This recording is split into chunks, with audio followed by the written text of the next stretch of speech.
कक्षा 10 के विद्यार्थी मित्रों नमस्कार। आज हम समुद्र से मिलने वाली कौन कौन सी ऊर्जाएं हैं और वो कैसे हमें प्राप्त होती हैं उसके बारे में आज हम समझेंगे।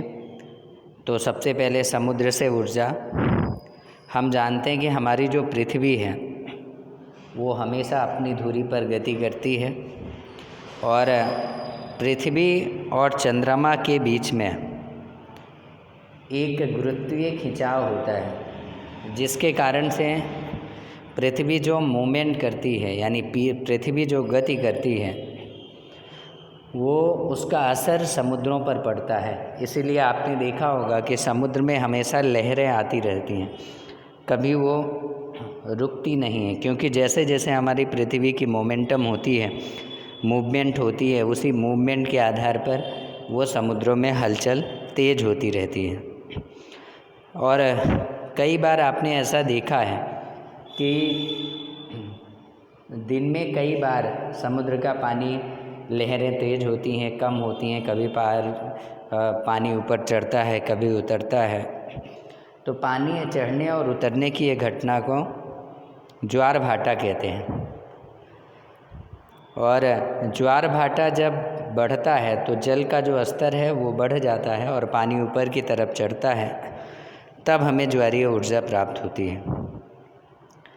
और ज्वारीय ऊर्जा का जो दोहन है वो सागर के किसी संकीर्ण क्षेत्र पर बांध बनाकर किया जाता है और बांध के द्वारा स्थापित टरबाइन जो होती है वो ज्वारीय ऊर्जा को विद्युत ऊर्जा में रूपांतरित कर देती है और फिर हमें विद्युत ऊर्जा प्राप्त हो जाती है, जिसका उपयोग हम विभिन्न चीज़ों में कर सकते हैं।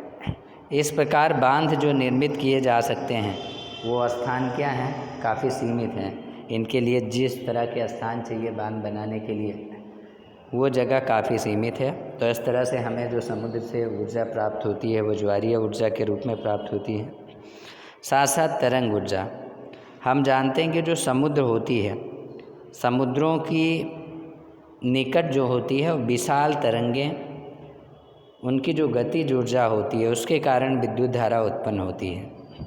और महासागरों के पृष्ठ पर जो बहने वाली तरंगें उत्पन्न होती हैं, उन तरंगों की ऊर्जा का जो है वो व्यवहारिक उपयोग हो सकता है।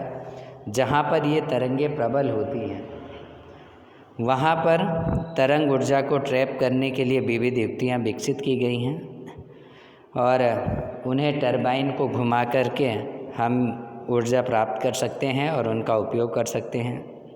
इस तरह से हमें समुद्र से तरंग ऊर्जा भी प्राप्त होती है। और दूसरा अगर देखें तो परंपरागत तापीय ऊर्जा जो होती है, समुद्र तो महासागरों के पृष्ठ पर जो है सूर्य का ताप पड़ता रहता है, यानी सूर्य की गर्मी के कारण इनके गहराई वाले भाग का जो जल होता है वो ठंडा होता है, जबकि ऊपर वाला जो भाग होता है जहाँ पे सूर्य की धूप पड़ती है वो ठंडा होता है। तो इस तरह से दो परतें बनती हैं, एक ऊपरी परत और एक पानी के अंदर की परत। नीचे पानी ठंडा होता है और ऊपर पानी गर्म होता है। तो गर्म और ठंडे के बीच में जो ये तापमान में डिफरेंस आता है, इसी का उपयोग सागरीय तापीय ऊर्जा रूपांतरण विद्युत संयंत्र द्वारा किया जाता है। हमारे देश में ये प्लांट एक्टिव है जिसका नाम है ocean thermal energy conversation plant, या जिसे OTEC कहते हैं। लगभग देश के हर शहरों में ये संस्था है। OTEC आपने नाम ज़रूर सुना होगा, ocean thermal energy conservation plant. इसमें ये जो दो परतों के बीच का जो तापमान होता है उसमें जो डिफरेंस होता है, उस तापमान के अंतर का उपयोग करके हमें ऊर्जा प्राप्त होती है।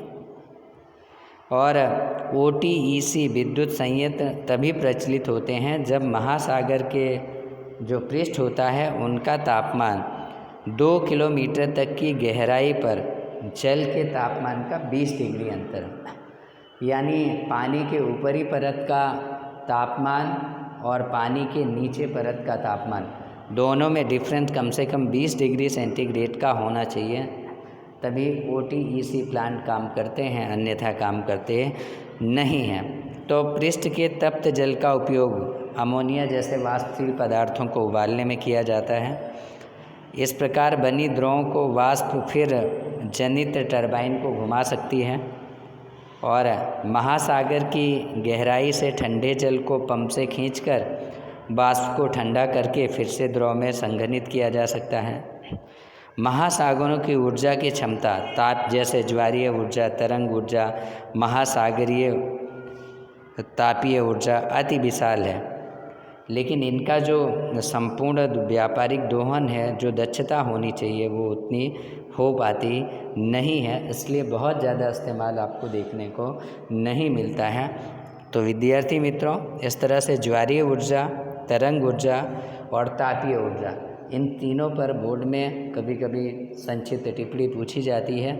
तो आप इन तीनों ऊर्जाओं को और ख़ासकर समुद्र से मिलने वाली ऊर्जाओं पर संक्षिप्त टिप्पणी लिखिए।